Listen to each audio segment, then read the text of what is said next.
Grabe mga idols, full pack ang ating naging start ng Guanzon Festival with 800 riders nag-participate para sa parada. Dito po yan ginanap sa Calasiao, Pangasinan. At talagang ang haba nitong mga riders na to.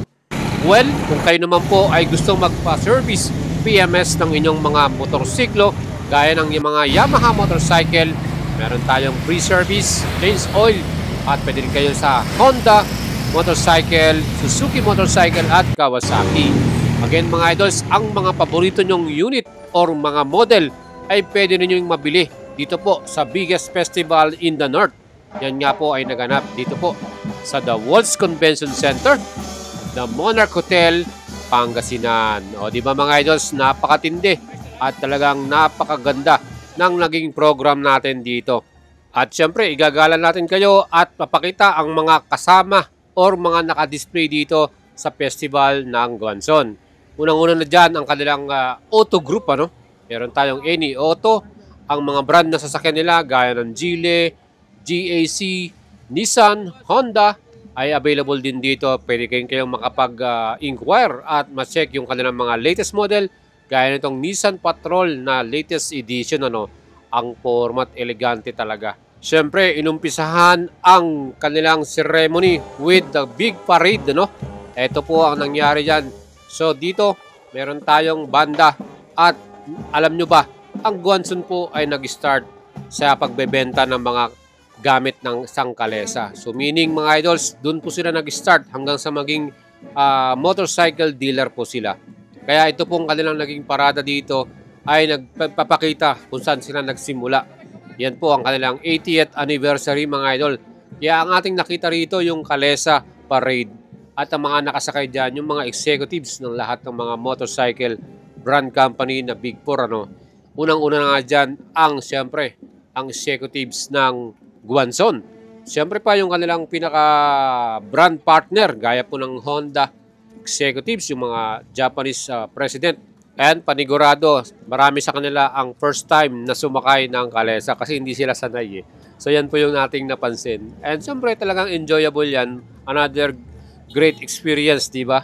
At yan po yung naganap dito po sa Guanzon Festival 2025. Talagang napakaganda at napakabongga nung kanilang naging opening dito.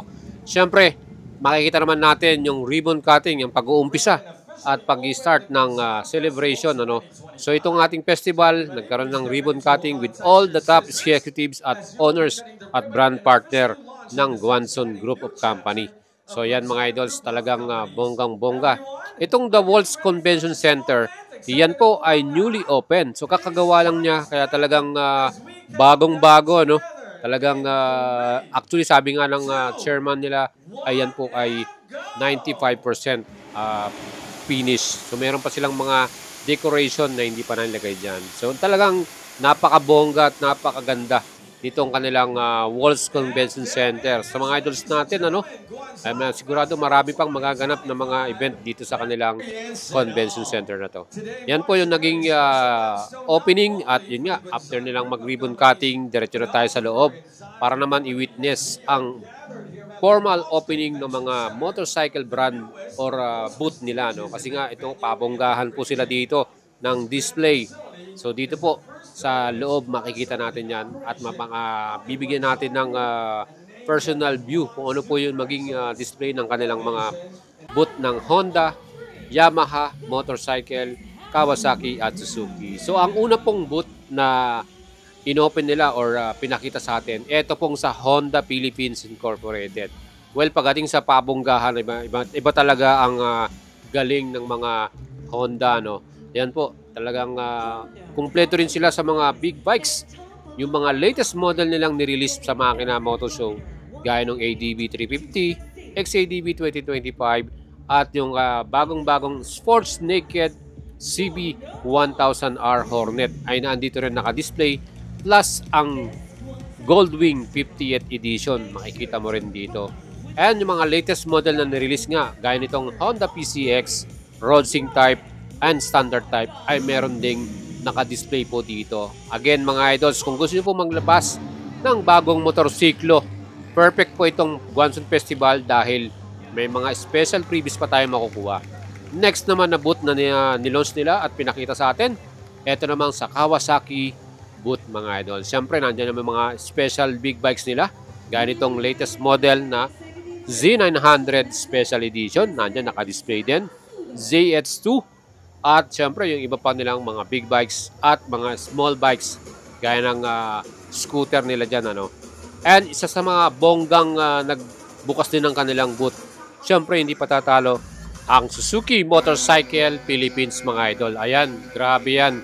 At talagang special guest din nila dyan ang mga brand ambassador nila na sila Reed Motovlog at Boss Babe Analieno. Yan po yung mga endorser nila dyan. Siyempre, talagang meron pa silang special number ng mga dancers. No? Mga idols, ang next naman na nagpabongga din, siyempre hindi patatalo ang Yamaha Revs Your Heart. Especially, nandito ang membro ng Drama Moto Club. So nakita natin personal ang tatlong Drama Moto Club member. Yan nga po si John Prats at siyempre yung maraming mga kababaihan na sumigaw sa Milby mga idol. Ayan po yung ating mga endorser naman para sa Yamaha Motors Philippines with the top executives ng Yamaha, yung kanilang Japanese president at siyempre with the executives of Guanzon. Ayan, na-witness natin ang unveiling ng kanilang booth. Ayan po, ganun kaganda rin. Talagang pabonggahan po sila ng booth dito. Dahil sa last part, magkakaroon po ng voting. Sino ang pinaka-bongga at pinaka-magandang setup ng booth para sa Big 4 na to.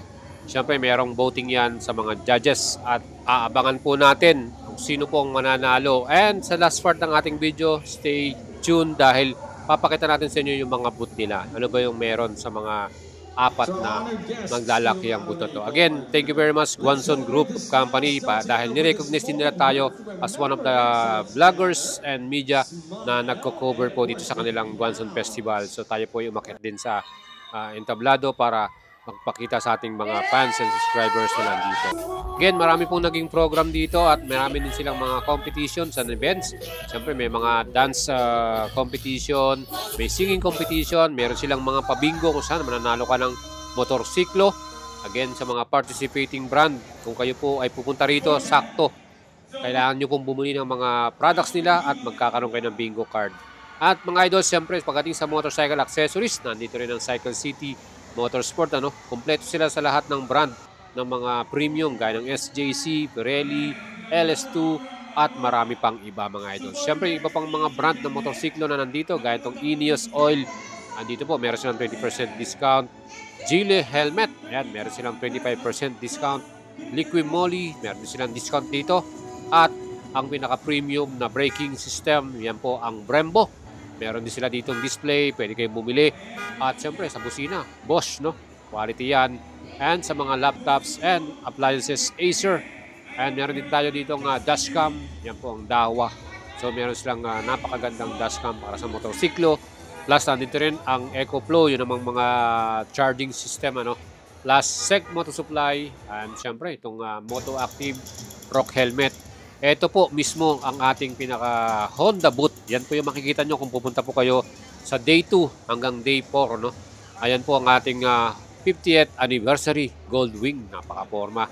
Latest electric scooter or electric vehicle na nilaunch nila. Ang bagong Honda CB1000R Hornet. Napaka-forma, diba? At ang latest na XADV 2025. Grabe naman to. Kumpleto sa accessories, At syempre, ang poging Honda Road Sync.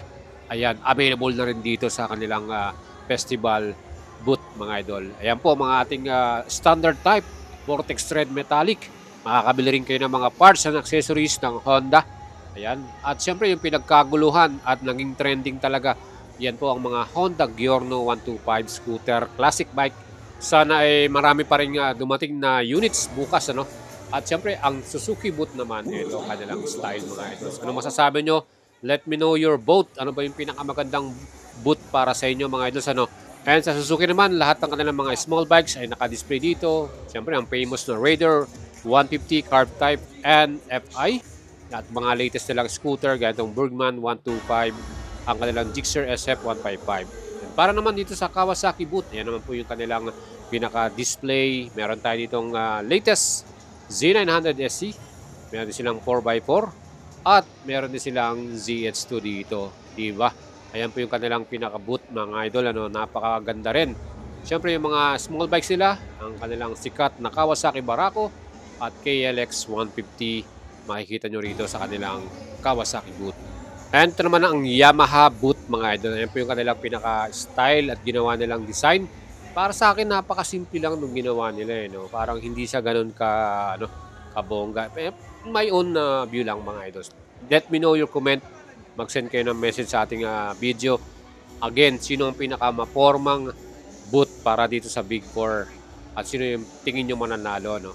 At ito, meron tayo ditong Yamaha NMAX latest version 3. Ang ating TechMax at ABS version. Siyempre yung mga MIUI 125 may pre silang top box at frame.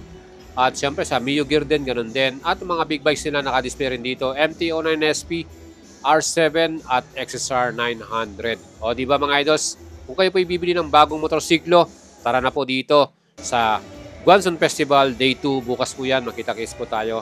At ito yung pinakamarami ding bumili ng motor, ang Moto Palengke, na kanilang binebentang mga brand new motorcycle na mayroong napakalaking discount mga idols. Ito, kagaya nitong Honda Dio PCX.